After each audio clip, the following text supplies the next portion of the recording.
이번 시간에는 이 방정식 문제 중에 특히 이 활용 문제를요, 초등학교 사고력 수학이나 혹은 KMO가 했던 아이들이, 혹은 이런 훈련이 많이 된 아이들이 어떻게 편리하게 방정식을 푸는지 그 비법을 좀 소개해 드리도록 하겠습니다.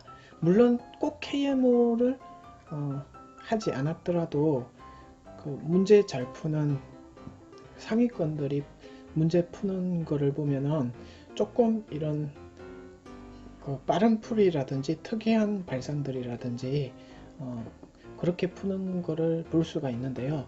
특히 사고력 수학이나 혹은 초등 올림피아드 혹은 KMO 수학을 많이 공부한 사람들은 특징이 이런 깔끔하고 단순하게 그 바꿔서 푸는, 그리고 명확한 풀이를 제가 한번 소개해 드리도록 하겠습니다. 자, 그런 분들이 이 풀이를 많이 알고 있으니까, 자, 그러면 첫 번째 문제부터 보도록 하겠습니다. 자, 첫 번째 문제는요, 나라가 사과 장사를 하였습니다. 사과 가격이 한 달 뒤에 20% 올라가서 가지고 있던 사과의 반을 팔았습니다. 다시 한 달 뒤에 바로 전달에 10% 가격이 떨어져서 다 팔았는데 총 42만원의 이익을 얻었습니다. 이거 고난도 문제 중에 하나인데요. 네, 요거를 물론 방정식을 써서 그 사과를 처음에 샀을 때 가격을 X라고 놓고 풀 수도 있는데요. 저는 이게 비율 퍼센테이지가 문제가 나오면 20% 올랐다는 얘기가요, 원래 사과의 가격을 백분율로 100%라고 표현을 하면 이게 120이 되잖아요. 그죠? 네, 이렇게 되니까. 근데 여기서는 이거를 좀 저는 최대한 간단하게 나타내면은 원래 가격이고요, 20% 늘어나게 한 가격이 되겠죠. 그리고 10% 가격이 떨어졌습니다. 그러면은 요 6이라는 수가 10%하고 연관을 지어서 생각을 한다면은 좀 10의 배수가 되도록 하는 게 유리하겠죠. 그래서 10배를 하게 되면 50, 60이 되고요. 다시 10% 떨어지게 되면 54가 되겠죠. 그러니까 정리를 하자면은 처음에 샀던 가격이고요. 그리고 20% 오른 가격이 되겠죠. 그리고 전달에 10% 다운된 가격이 되겠죠. 그리고 문제 조건에 따라서 반을 팔았대요. 반을 팔았습니다. 그리고 10% 떨어지고 나서 다시 반을 팔았습니다. 그러면 이익 계산을 어떻게 하시는 거냐면은 처음에 샀던 가격에서 처음에 주고 샀던 가격을 뺀 10만원이 이익이 되겠죠. 여기는 4만원의 이익이 되겠죠. 그러면은 총 이익이 14가 되는데요. 자, 실제 이익을 보시면은 42만원입니다. 그러면은 전부 3배에 그냥 그대로 곱하기 3을 하면 된다. 그러면 처음에 사과를 얼마 샀을까? 자, 이쪽 반턴, 또 반턴이다.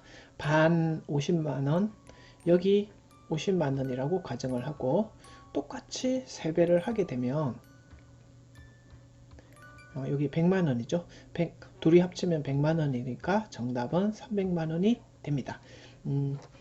그 미지수를 안 쓰고 순수한 올림피아드식 사고력으로 제가 해결해 봤습니다. 이 풀이가 좀 어려우시죠? 하지만 잘 뜯어보고 몇 번 훈련하다 보면은 이거는 그렇게 어렵지 않은 풀이입니다. 정답을 300만원이라고 적어둬요. 여기서 마지막에 왜 더하냐, 그러니까 24만원이 나오게 된 게 여기에서 10만원이 나왔고요. 여기서 4만원이 나왔잖아요. 그러니까 이거 여기서 이익이 그대로 50을 빼서 10이 나왔잖아요. 그러니까 여기서 50만원, 그리고 여기서 50만원을 빼서 4가 나왔잖아요. 둘이 합친 그 값이 이익이기 때문에 각각 50씩이 있다고 생각하셔야 되고요. 여기서 나온 숫자의 3배니까 요거 둘이 합쳐서 100만원의 3배를 해야 원래 사과를 주고 샀던 그런 가격이라는 겁니다. 자, 두 번째 풀이 가도록 하겠습니다. 다음은 시수 법칙을 이용하는 문제입니다. 이 문제는 물론 그 방정식으로 문자를 써서 풀 수도 있습니다. 하지만 30%, 70% 그리고 300권이라는 숫자가 물론 300이라는 숫자가 그렇게 복잡한 숫자는 아니지만, 그리고 이 1000원을 한다라고 했잖아요. 그리고 94,800원 방정식을 세웠어도 그렇게까지 복잡하진 않은데요. 제가 시수 법칙으로 요거 문제를 고난이도거든요, 사실은. 제가 푸는 거 한번 구경을 해 보십시오. 원래는 이 300권을 70%면은 이게 210권이 되고 30%면 이게 90권이 되잖아요. 요거를 수직선상에서 수직선으로 풀 수 있는 풀이가 있습니다. 바로 시수 법칙인데요. 70%라고 하죠. 1000원에 40%, 1000원에 40% 이익을 그러면 1400원이 되겠죠. 그럼 얼마의 이익이 생기나요? 400원의 이익이 생긴다. 그죠? 그리고 나머지 30%는 세일을 했는데 세일 가격을 안 알려줬어요. 그걸 제가 플러스 네모라고 할게요. 근데 이익의 총 금액이 94,800원이거든요. 94,800원을 요거는 30%라고 적어야겠죠. 요거를 전부 300권이니까 300으로 한번 나눠보죠. 그러면은 0 2개씩 지우겠습니다. 그럼 이게 얼마인가요? 3은 9, 316이 되죠. 그러니까 전체 평균이 316원이 됩니다. 요거는 그러니까 평균적으로 보면은 이렇게 된다는 뜻입니다. 자, 시수 법칙이 뭐냐면요, 바로 30% 그 나머지 30% 공책들 있죠. 그리고 70%들 있죠. 이게 3대 7이잖아요. 그러니까 30%가 이익을 본 금액을 네모라고 할 때 이 공책 숫자 3대 7을 이제 거꾸로 생각을 하면 여기는 7K, 이게 바로 시수 법칙입니다. 공책이 30%인 쪽이 이쪽의 수직선 길이하고 똑같고요. 70%가 이쪽 네모 가격, 그 이익 금액 있죠? 요거랑 같다는 거거든요. 그러면은 요 수직선에서 3K가 요 차이를 계산하면은 84가 되겠죠. K가 28입니다. 자, 그러면 10K는 280, 이 길이는 280원이 되겠죠. 그러면은 이 네모는 그러니까 280을 빼니까 120원이 되고요. 그러니까 할인해서 판 공책의 가격은 따라서 1000원에다가 120원을 더하면은 1120원이 정답이 되겠습니다. 자, 이 문제를 풀 때 사실은 이 300건이라는 게 크게 중요하지 않았습니다. 몇 대 몇으로 나누어졌느냐 하고요. 그리고 전체 이익금을 전체 평균으로 나눠 가지고요. 그래서 시소 법칙에 따라서 공책수를 수직선에서 이렇게 거꾸로 이렇게 매겨서 정리를 해서 30%가 한 건당 이익 남긴 거를 네모라고 해서 전체 평균은 시소 법칙에 따라 여기 있는 316원이 된다는 그런 의미입니다. 근데 조금은 어려우시죠? 어려울 수밖에 없습니다. 이런 거를 많이 안 들어보셨을 거예요. 근데 시소 법칙이 어디에도 활용이 되냐면요. 왜 소금물 농도에서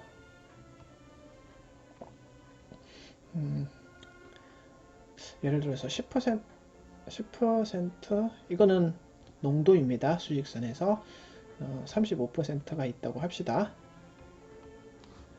근데 소금물이 하나는 200g이고 35%짜리는 300g입니다. 이거 두 개 섞으면 몇 %가 되느냐? 자, 요런 문제 보셨죠? 요거는 2대 3을 이제 거꾸로 2대 3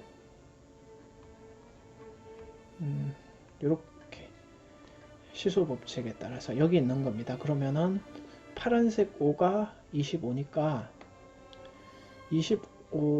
여기는 10% 다운하면은 25%가 되는 요런 게 있고요. 이게 소금물에도 응용이 될 수 있고, 자, 또 다른 예를 들어드리면 방금과 같은 평균 있죠. 어떤 A반 학생이 20명 있는데 평균이 60점이다. 자, B반 학생 30명의 평균이 조금 높아서 70점입니다. 그러면 요 2대 3이니까 전체 평균을 낼 때는 거꾸로 2대 3 되는 곳 있죠? 이거 바로 보이시나요? 두 칸이면 4점이 내려와서 66점이 된다는 겁니다. 이것도 시소 법칙. 이것도 가격도 어차피 권수로 보면은 시소 법칙이죠. 그러니까 이런 식으로 생각할 수 있다는 겁니다. 자, 다음으로 넘어가도록 하겠습니다. 그리고 세 번째입니다. 자, 요거는 사실 네, 방정식으로 풀 수가 있는데요. 수직선으로 이렇게 푸는 방법. 근데 문제 조건이 조금 불완전한 게 뭐냐면은 오전 10시부터 나눠주기로 하는데요. 그러니까 10시가 딱 되는 순간에 나눠주는 게 아니라 10시 9분, 10시 18분, 또 10시 27분 이렇게 나눠준다는 겁니다.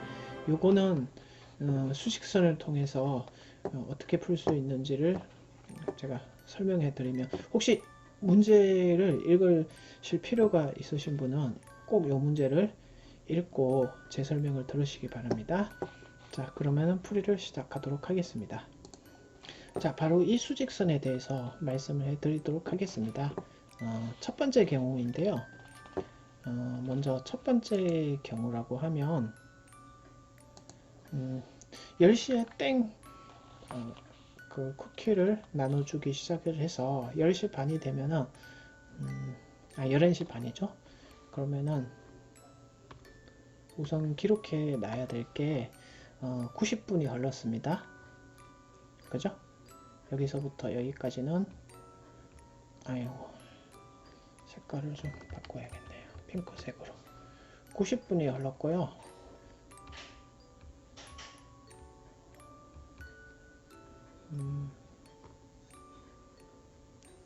그리고 시간 단위가 9분마다 한 명씩한테 6개씩 줍니다.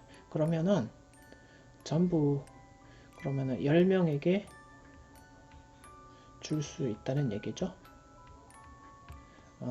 한 명에게 6개씩 주니까 전부 이 시간 동안 60개를 다 줄 수 있었다는 얘기입니다. 그리고 아래쪽 수직선을 보면요. 120분에서 이게 140분이 되겠죠. 그리고 7분마다 주니까 총 20명한테 4개의 쿠키를 주니까 이 시간 동안에 자신의 팬들한테 80개를 나눠줬다는 얘기입니다. 여기까지 되셨죠? 자, 그리고 여기서 애초에 나라께서 가지고 있던 좀 굵게 표시할게요. 나라께서 쿠키를 이만큼 가지고 있었다고 하면 이렇게 이만큼 가지고 계셨다고 하면 10시 이전에 쿠키 가진 거는 똑같이 가지고 있었잖아요. 이 두 경우 모두 다. 그렇게 해서 이제 자, 결국은요 여기서 자, 원래 가지고 있던 거랑 11시 반까지 만드신 쿠키 요거 하고요. 자, 원래 가지고 있던 쿠키와 12시 20분까지 만든 쿠키. 자, 위에 파란 막대가 60개가 되겠고요. 아래 파란 막대가 지금 80개라는 얘기입니다. 여기까지 이해되셨죠? 그럼 우리가 여기서 해석해 볼 수 있는 게 결국은 요 쿠키 만든 차이가 몇 개 차이 나죠? 이 차이가 20개 차이 나잖아요. 네, 요 두 개의 쿠키 차이가 20개 차이가 나는데요. 이 차이는 이 시간만큼 더 연장을 해서, 그러니까 이 시간이 50분이죠. 50분 동안에 20개를 만들 수 있다는 얘기가 되겠고요. 그러면 이거를 5분으로 환산을 하면 5분에 2개씩 만든다는 뜻입니다. 자, 그러면 시간을 이렇게 거슬러 올라가서 90분 동안에는 5분의 18배니까 90분 동안에는 당연히 18배를 해서 36개를 만들게 되겠죠. 그러니까 애초에 쿠키는 몇 개 있었냐면 60개에서 이 36개를 뺀 정답은 24개가 되겠습니다. 어떤가요? 제가 방정식 하나 안 썼죠. 이렇게 수직선으로 푸는 풀이가 바로 496 수학으로 푸는, 혹은 KMO 496으로 푸는 풀이였습니다. 이제 다음 부분으로 가도록 하겠습니다. 자, 수직선으로 푸는 네 번째 문제풀이를 진행하도록 하겠습니다. 이것도 역시 수직선으로 풀어보는 건데요. 역시 그 문제를 먼저 읽어보시면 역시 도움이 되겠습니다. 자, 제가 수직선을 그리도록 하겠습니다. 자, 수직선을 좀 길게 그렸습니다. 그래서 전체 절반이 되는 곳보다, 그리고 4개를 더 주었다 그랬죠.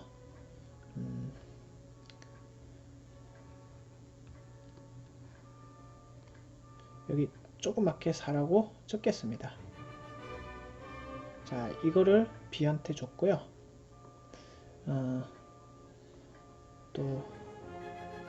자, C에게 남은 구슬의 25%를 줬습니다. 자, 똑같이 제가 이거를 4등분을 한번, 잠시만요.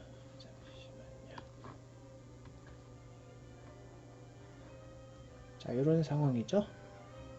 그리고 4개를 줬고요. 그리고 남아있는 거에 25%면은 4분의 1이 되겠죠. 그리고 제가 이거를 알아채기 좋으라고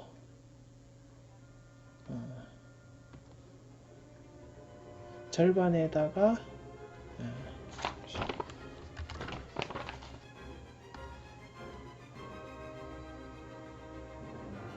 자, 지금 요만큼을 지금 B한테 준 거죠. B한테 준 거고요. 그리고 이 남아있는 4칸 중에 한 칸을 요만큼을 C한테 준 거죠. 맞나요? 네. 그리고 남아있는 요 3칸 요걸 D한테 줬습니다.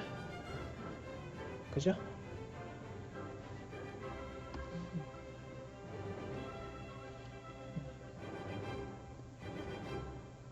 자, 지금 요런 상태입니다. 그래서 이렇게 수직선으로 푸는 게 바로 초동 올림피아드 식으로 푸는 것이고요. 그러면 여기서 맨 마지막 조건을 보시면은 D가 받은 구슬이 별 3개가 되겠죠? 이 D가 받은 게 BC가 받은 구슬의 절반이다. 그러면 요 형태로부터 D는 전체 3분의 1이구나. 왜냐면은 별 3개니까 요만큼이 별 6개잖아요. 그죠? 그러니까 남아있는 게 별 5개가 돼야 되겠네요. 셋, 넷, 5개. 그죠? 그럼 B랑 C랑 합쳐서 별 6개고 이렇게 말이 되죠? 그러면은 전체 수직선의 개수가 별 9개인데요. 그 중에서 그러면 이 동그라미가 별이 4개 반입니다. 4개 하고 0.5개. 자, 그러면 이 핑크색 4가 별 반개짜리랑 똑같아요. 그죠? 근데 이게 4개니까 별 9개로 이게 18배가 되겠죠? 그러면 72개가 되고요. 자, P는 자, 계산해 봅니다. 전체 절반이면 36개에다가 그리고 4개를 더한, 그래서 정답은 40개가 되겠습니다. 어떻습니까? 수직선으로 이렇게 좀 머리 썼다는 느낌이 드시죠? 자, 이제 다음 문제로 가도록 하겠습니다. 자, 그리고 이거는 사실 정말 그러니까 이런 문제를 풀 때는 미지수를 굳이 두지 않더라도 간단하게 해결할 수 있는 방법이 있습니다. 어떻게 하냐면요.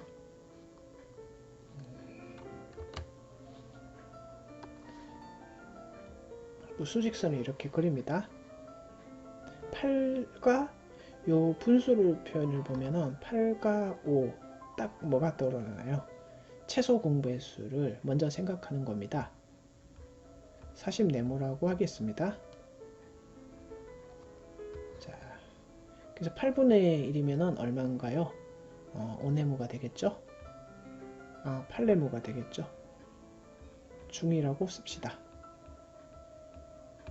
영어 공부는 5네모가 되겠네요. 5네모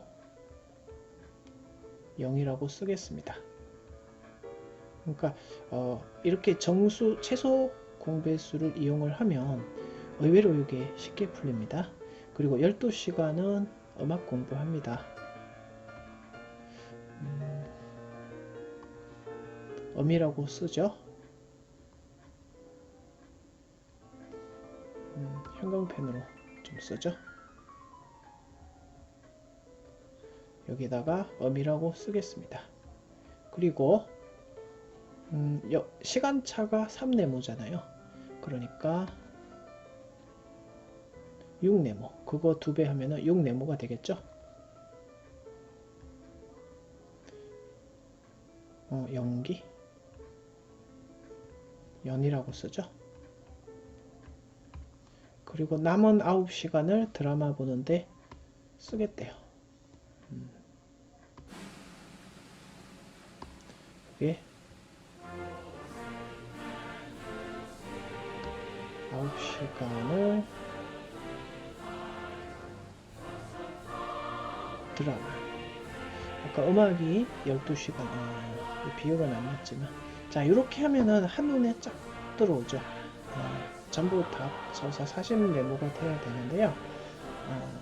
이게 음악하고 드라마 시간이 실제로 20일인데 이 네모로 환산을 하면 이것을 21 네모, 19 네모죠. 그러니까 초록색 두 개는 21 네모. 자, 수직선을 이렇게 간단하게 푸실 수가 있습니다. 이제 다음 문제로 가죠. 자, 이번에는 이렇게 이 문제 풀이에서는 수직선이 필요 없고요. 단순히 자, 이런 표현이 나올 때 말이죠. 12, 24의 최소 공배수를 보통 그 문제집 풀이 같은 데 보면 전체 일의 양을 1이라고, 그것도 물론 방법일 수 있겠지만 보통 최소 공배수 전체 일을 1이라고 놓고요. 아니 1이 아니고 최소 공배수라고 놓으면은 A는 하루에 2를 하게 되고요. B는 하루에 1의 양을 하게 되겠습니다. 그러면 A가 4일 동안 8의 1의 양을 하겠죠. 그리고 A, B 둘이 합치게 되면 하루에 3의 1을 하잖아요. 그런데 3일 동안 일을 한다면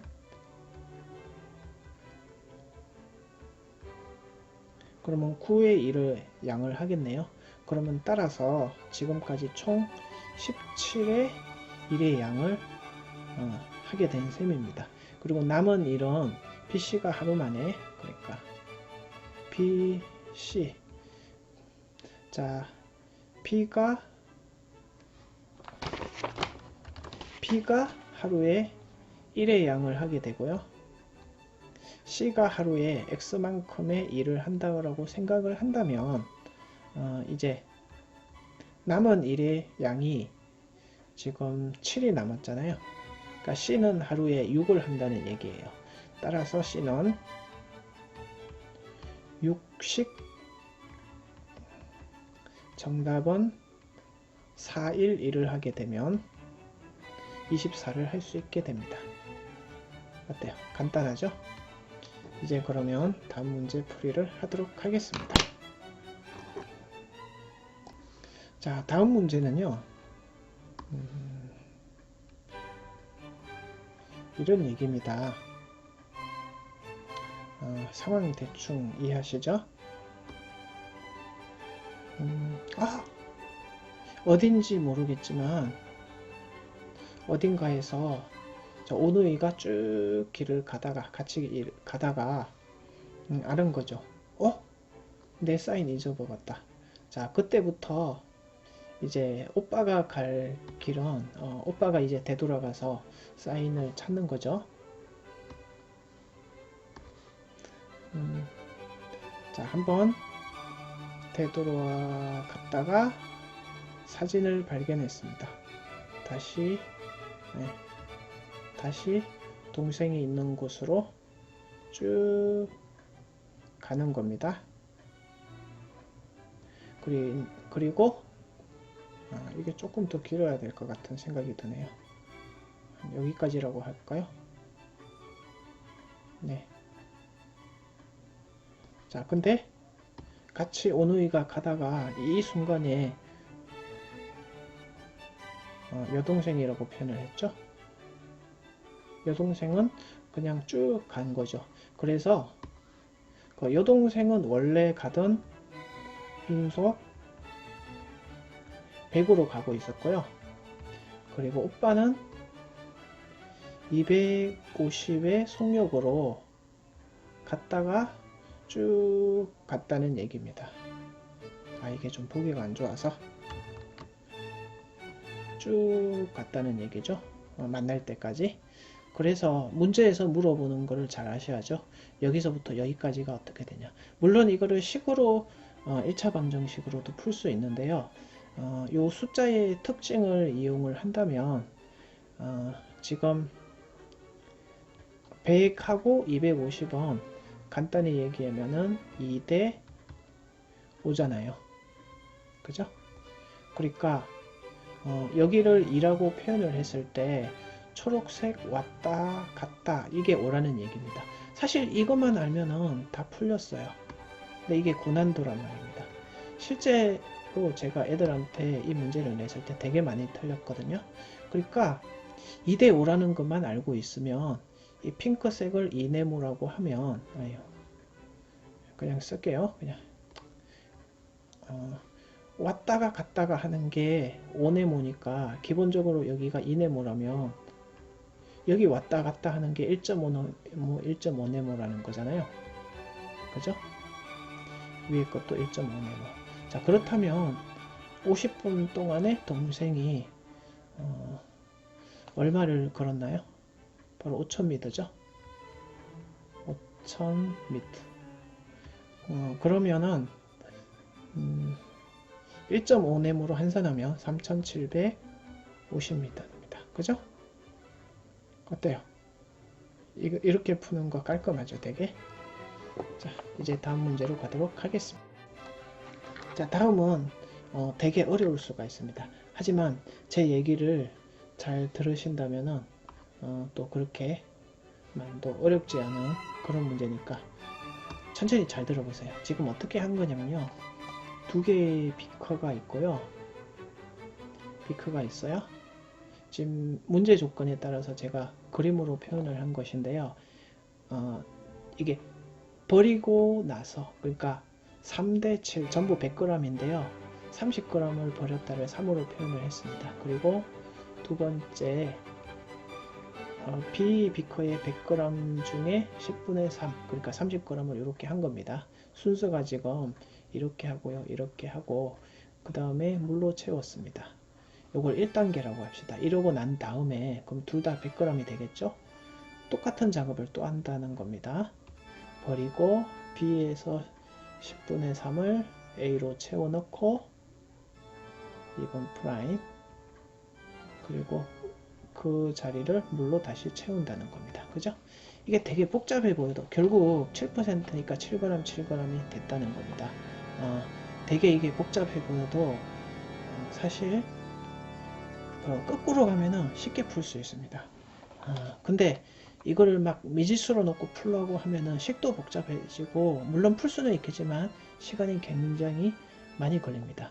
제가 풀이를 봤더니 시간이 너무 많이 걸려서 제가 아는 풀이를 소개해 드려야 될 것 같습니다. 자, 그러면 그러니까 거꾸로 푼다는 거죠. 거꾸로 푼다는 것은 지금 B만 보면은 지금 A 쪽으로 가는 거를 그냥 버린다고 생각을 하죠.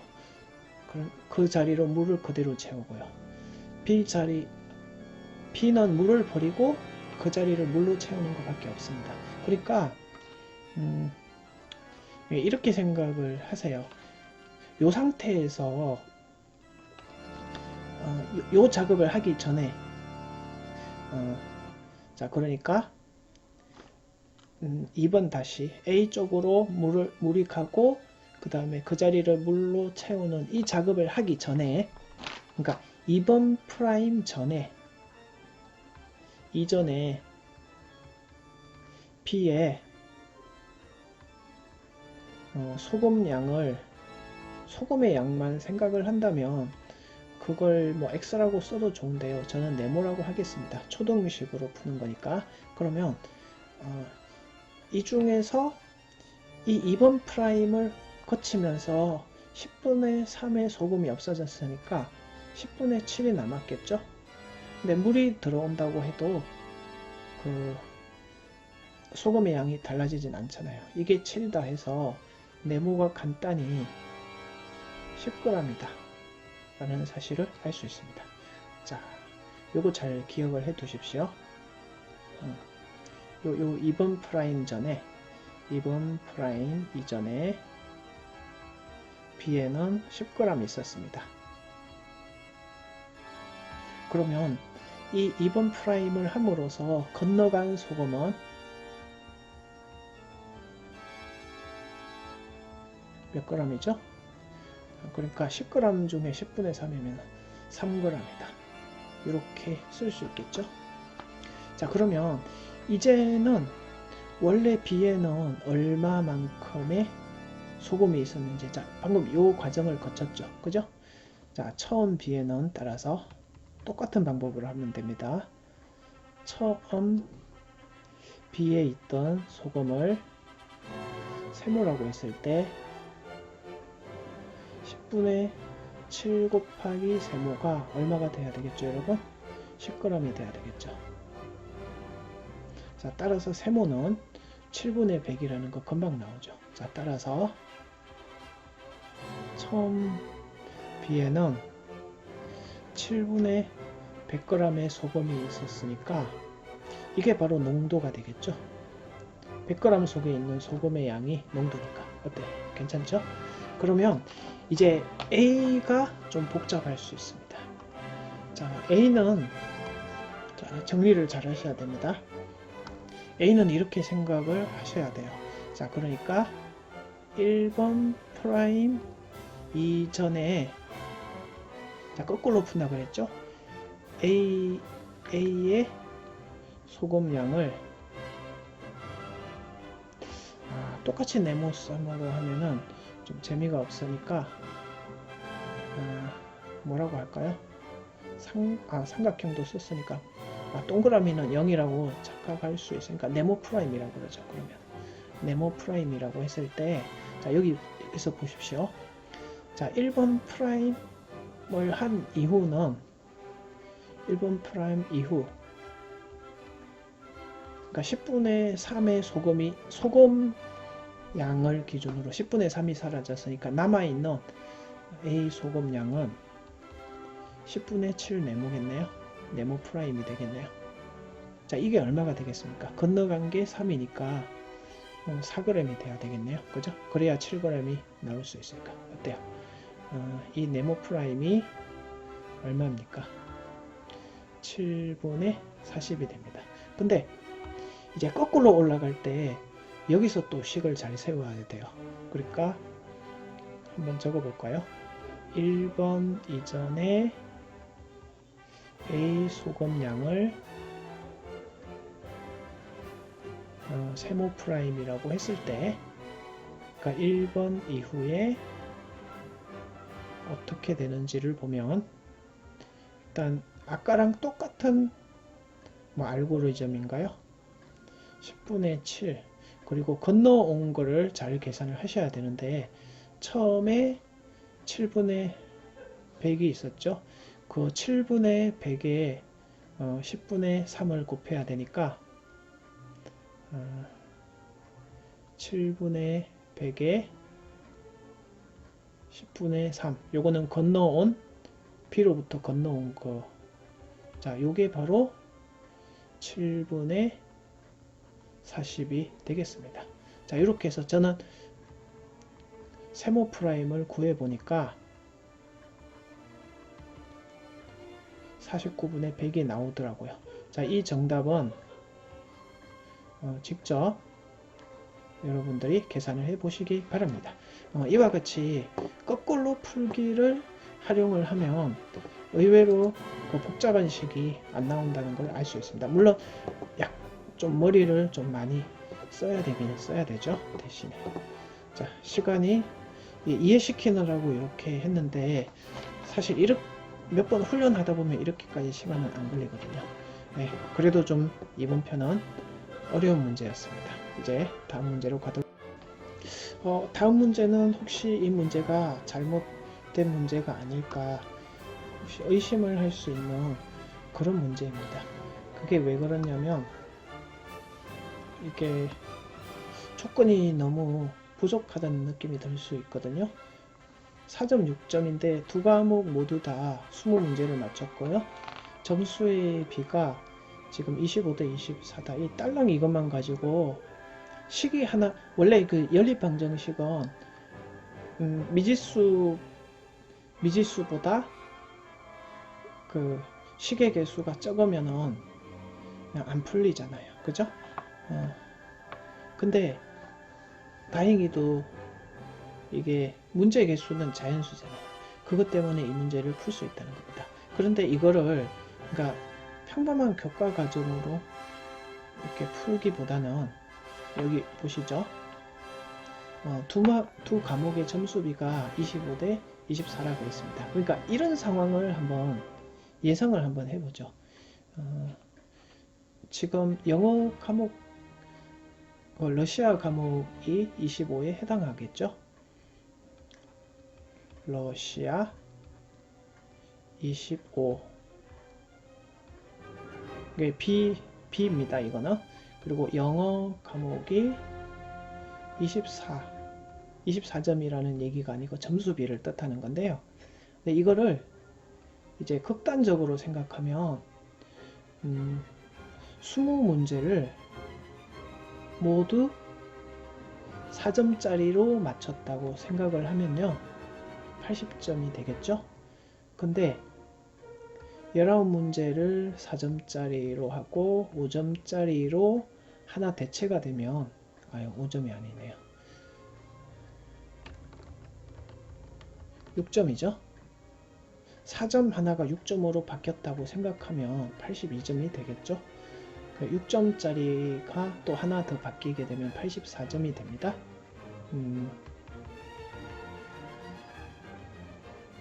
그러면 20문제를 가장 많은 점수로 잡았을 때는 이거 몇 점이죠? 120점이 됩니다. 그죠? 자, 이 점수는 결국 이게 점수죠. 그럼 이 중에서 러시아 점수가 될 수 있는 25의 배수가 유일하게 여기서 100점입니다. 자, 따라서 이 조건으로부터 러시아 과목의 점수가 100점이라는 결론이 나오죠. 그리고 영어는 96점이 따라서 되겠습니다. 그러면 이제 4점짜리 문항을 이제 여기서 역추적을 해봐야 되는데요.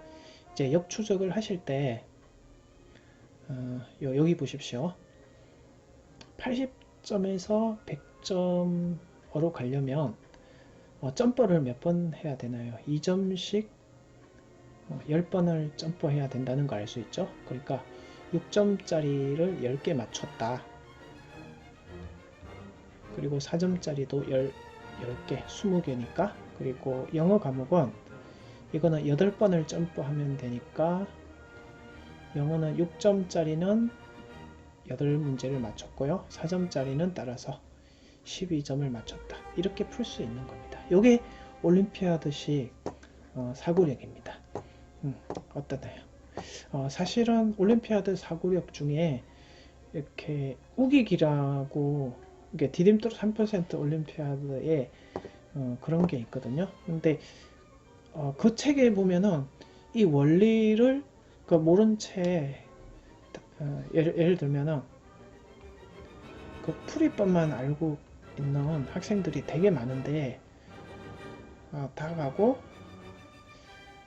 고양이라고 그럴까요? 자, 지금 제가 문제를 만들면 모두 합쳐서 6마리가 있어요. 그리고 다리수를 다리수를 세보니까 20개였습니다. 근데 이거를 이제 그 책에 보면은 이렇게 풀이가 되어 있더라고요. 모두 닭이라고 한번 해보자. 모두 닭이라고 우기는 거죠. 그러면은 닭이 6마리라면 다리수가 어떻게 되죠? 12개다. 그럼 이 차이가 8개니까 닭 한 마리하고 고양이의 다리수 차이는 2니까 이 나오는 사가 우긴 반대, 즉 고양이의 마리수라는 거죠. 우겼던 거 반대. 근데 왜 이렇게 되는지 사실은 방금 제가 보여드렸던 이렇게 하셔야 돼요.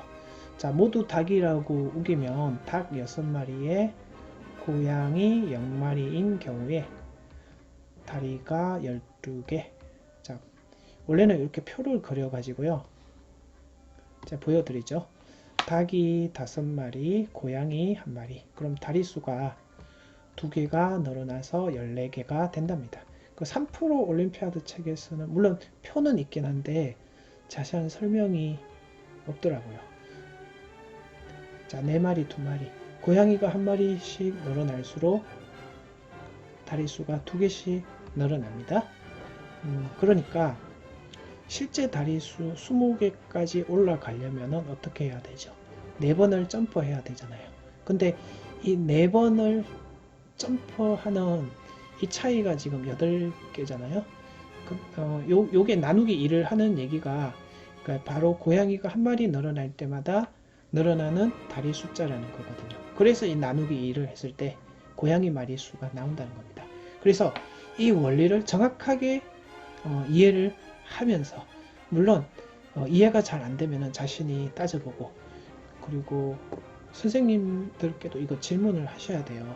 근데 선생님들이 좀 답변을 아마 못 해주시는 선생님들도 있을 거거든요. 그럴 때는 이제 자기가 이 원리를 알도록 해야죠. 그죠? 네. 여기까지입니다. 이 문제는. 이제 다음 문제 가도록 하겠습니다. 자, 다음은 우기기 문제입니다. 방금 전에 제가 우기기 문제 풀이 했었죠. 사실은 이 문제는 2가지 풀이가 가능합니다. 그 우기기하고 평균이 나왔기 때문에 시수 법칙도 가능합니다. 자, 그러면 한번 보실까요? 여기 보시면은 비 오는 날에는 8개를 굽고 맑은 날에는 26개씩 굽습니다. 이것이 평균 23개 캔 것이라면, 자, 이 정보로부터 알아낼 수 있는 정보가 중요해요. 평균이 23개라고 알려졌죠. 그러면은 전체 날수를 알 수 있습니다. 551을 23으로 나누었어요. 일단 당장 2배에서 46이 되고요. 그러면은 92가 되겠죠. 그럼 방금 배운 대로 그 우기기의 원리를 방금 전에 가르쳐 드렸기 때문에 모두 비 온다고 하자. 비 온다고 가정을 하면 24 곱하기 8 하면은 8, 26, 8, 4, 3, 4, 2, 192개를 굽게 됩니다. 자, 실제로는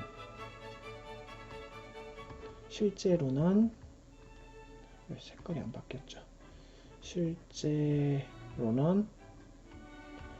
5에서 192를 빼게 되면 빵이 되고요. 360개가 되겠죠. 나누기 이제 아까 배운 대로 이게 굽는 개수가 18개 차이 나죠. 그러니까 이 나오는 몫이 반대쪽이라고 그랬죠. 비가 오지 않은 날. 그러니까 따라서 전체 24일이라면 비 오는 날은 4일이 되겠습니다. 이게 첫 번째 풀이였고요.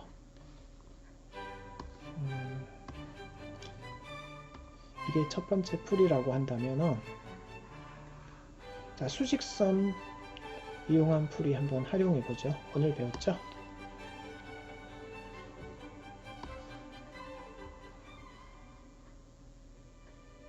지금 자, 몇 개씩 했죠? 레인이라고 그러죠. 비라고 표현을 할까요? 그냥 맑은 날, 클리어. 맑은 날에는 26개씩 굽고요. 그리고 비 오는 날은 8개씩 굽나요? 그리고 시수 법칙에 따라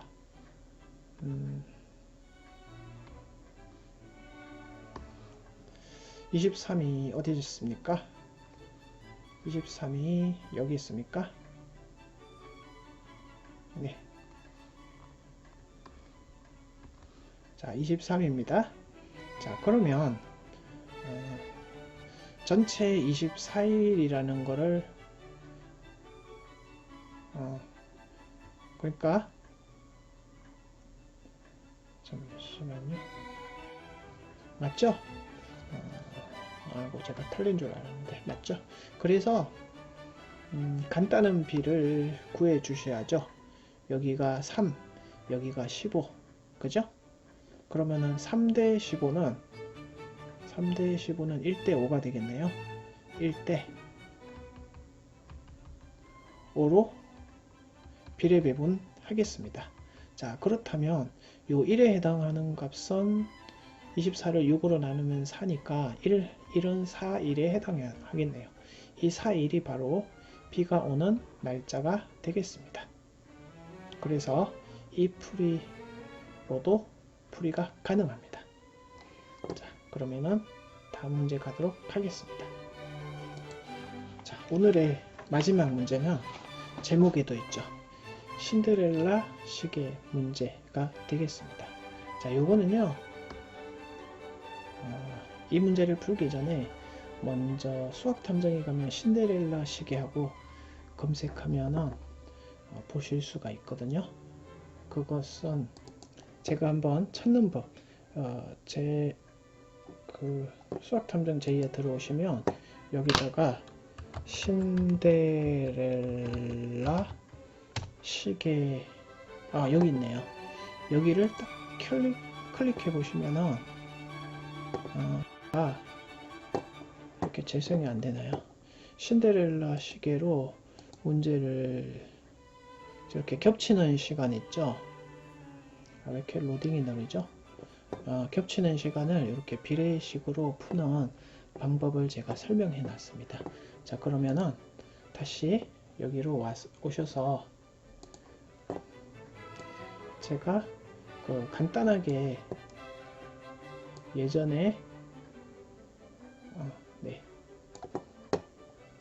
3시와 4시 사이에 시침과 분침이 겹치는 문제 많이 보셨죠?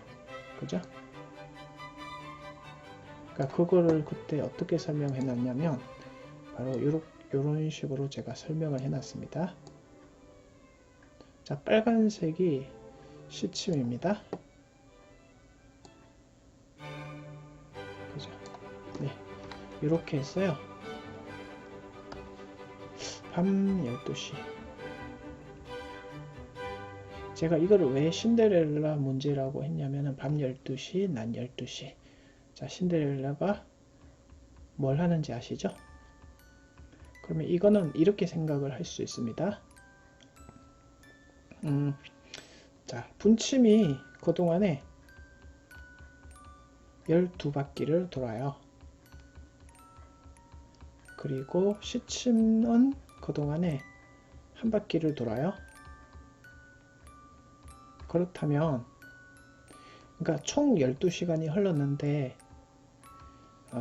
이제 다음번에 그러니까 분침이 한 번 돌고 1시간 넘어서 딱 겹치잖아요. 그때까지 시간이 얼마나 걸릴까 했을 때 그러니까 그 마디마디가 11번이 존재한다는 거예요. 이 12시간 동안에. 왜 그러냐면 그러니까 시침이 가만히 있다고 생각을 한다면 12번 마디가 생기겠죠. 근데 그동안에 시침이 한 바퀴 돌아버리니까 11번의 마디가 생기게 되겠죠. 이 차이만큼. 그렇게 생각을 하시면 돼요. 자, 그러면 3시하고 4시 사이에 겹치는 시간을 3시 몇 분이잖아요. 그러니까 요 한 번 겹치는데 걸리는 시간에 3가 몇 분의 몇 이런 식으로 나오려면 세 번째가 되겠죠. 11분의 36 암산되시나요? 11분의 36은 3과 11분의 3시간인데요. 이걸 분으로 바꾸게 되면 곱하기 여기다가 60만 하면 되죠. 그러니까 3시 11분의 180입니다. 근데 요 시간은 그 방정식으로 분침이 6도씩 움직이고 시침은 0.5도씩 움직인다. 그렇게 식을 세워도 똑같은 답이 나오니까 꼭 확인을 해 보십시오. 근데 이 문제 같은 경우에는 이제 응용을 한 거죠. 그죠? 이게 11시 이후에 그 원래 방향으로 돌고 분침은 반대 방향으로, 그러니까 분침이 완전히 반대로 돌아버리는 거죠. 그죠? 네. 그래서 이 문제는 이 신데렐라식의 원리를 조금 응용한 건데요. 그러니까 방금 전에 그 가르쳐 드린 이 신데렐라 시계에서 조건이 이렇게 바뀌는 겁니다. 단지 이 분침이, 그러니까 반 시계 방향으로 돌고 시침은 그대로 돌겠죠. 그러면 요거를 어떻게 해석해내냐면, 자, 요거를 이렇게 해석을 바꿔 놓으시면 돼요. 그러니까 분침이 12바퀴 도는 거는 맞아요. 근데 요거를요,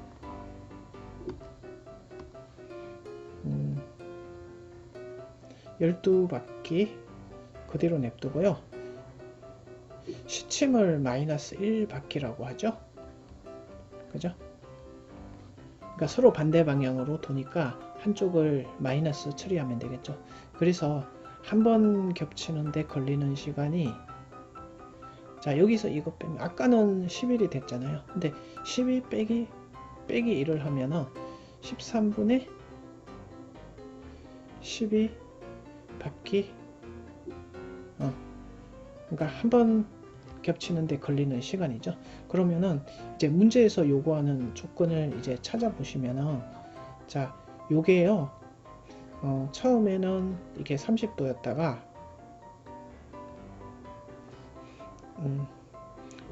이게 180도로 변하잖아요. 네, 여기서 잘 생각을 하셔야 될 게, 각도 차이가 단순히, 그러니까 150도라고 하시면 안 되고요.